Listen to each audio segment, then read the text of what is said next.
Asante Mheshimiwa, nilimtaja Mheshimiwa Ahmed Shabib. Asante Mheshimiwa Mwenyekiti kunipa nafasi nami kuwa mmoja wa wachangiaji, lakini kwa vile dakika chache nitaongea kidogo tu. Labda mimi nataka kusema tu kwamba moja ya wizara ambazo zinategemewa kwenye nchi ni kilimo. Kilimo ndio kila kitu kwa wananchi wa Tanzania, kwa wafanyabiashara wa Tanzania, kwa viongozi wa Tanzania. Na ndio maana hata ukiangalia mzunguko wetu wa pesa, hasa dola, inakuwa stable wakati watu wanauza korosho, watu wanauza pamba, watu wanauza tumbaku, watu wanauza mazao, utakuta kila kitu kinakaa vizuri. Lakini kama kilimo kisipokuwa vizuri, basi mjue ni matatizo makubwa sana kwenye nchi. Kwa hiyo nchi inategemea sana wakulima wadogo na sio wakulima wakubwa. Wakulima wadogo wanategemewa sana kuliko kitu cha aina yote. Lakini namna uwezeshaji kwa hawa wakulima wetu, tunamuomba sana mwenyekiti, mheshimiwa waziri wetu wa sasa hivi hakikisha kwamba uwezeshaji kwa wakulima wadogo unakuwa mkubwa na ahadi kwa wakulima wadogo zinakuwepo. Natoa mfano, tumetoka kwenye uchaguzi mwaka jana, sisi wabunge ambao tulikuwa humu, tunao kwa mfano kama Gairo, ninayo mabwawa pale ambayo nilihaidiwa: bwawa la Kibedia, bwawa la Gairo, bwawa la Chanjale, visima Kisitwi, Msingisi, Chiwe, wapi wanaitwa hapa, Idibo, Chakwale na sehemu nyingine, lakini hakuna hata kitu kimoja kimetekelezeka.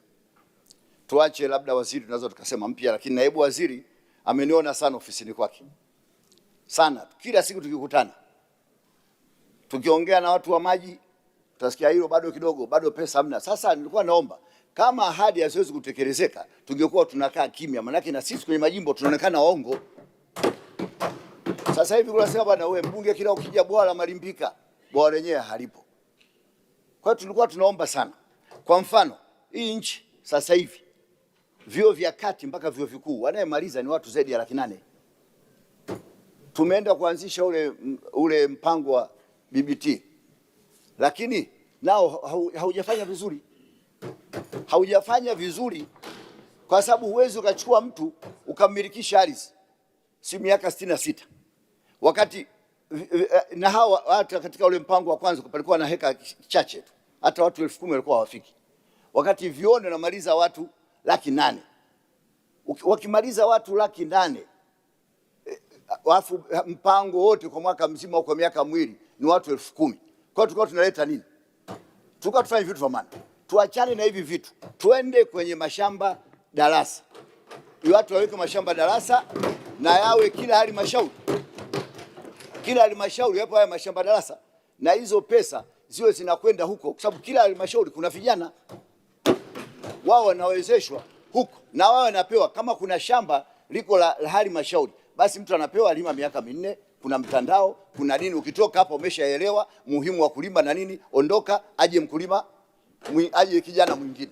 Ardhi hii haizaliwi wala haikui, ardhi tulionayo ni ile ile. Sasa tukianza kuiwekea mipango mibaya, tutakwenda kwa watu wachache, afu watu vijana wengine watakuwa hujui tena umuhimu wa kilimo. Tuache hizi habari za kuanzisha. Nimeona hapa kuna hii inaitwa Naesa. Wa Tanzania sasa tumekuwa yani kiboko kwa kuanzisha hizi agency. Alafu zinagongana zenyewe kwa zenyewe tu. Kazi moja, lakini tuangalie namna ya halmashauri zetu. Tunaanzisha Naesa. Haya, tumeanzisha TARURA, tumeanzisha maji, zote tumezitoa halmashauri. Sasa halmashauri zina kazi ya nini? Madarasa peke yake. Lazima tuache vitu, lakini tuongeze nguvu ya usimamizi. Kuna vyama vya ushirika, kuna vitu gani? Tuongeze nguvu ili kilimo kile kiendelee kuwa vizuri. Tusipoangalia kwenye hizi BBT, tunaanzisha vijiji vya ujamaa vya kisasa. Vijiji vya ujamaa vya zamani vilikuwa nyumba za nyasi. Sasa hivi nampa mtu eka 10 na milikisha miaka 66. Kinachotokea ni nini? Siku akipata kazi TRA na yeye na elimu ya chuo kikuu, ataita pale mjomba, ataita shangazi, ataita nani, watajenga nyumba za bati. Kwa hiyo utakuja kushangaa mnaanzisha vijiji vya ujamaa vya kisasa badala ya mashamba. Kwa hiyo ndio kweli.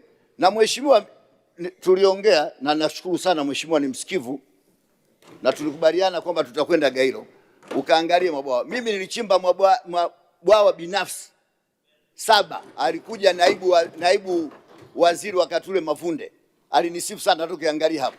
Nimetoa mashine za umwagiliaji zaidi ya 400 pale jimboni kwangu. Leo hii watu wanalima kila siku, wanatoa semitela 5, 4 za mboga na mazao mengine kwenda Dar es Salaam. Lakini ndio maana tukapewa yale mabwawa.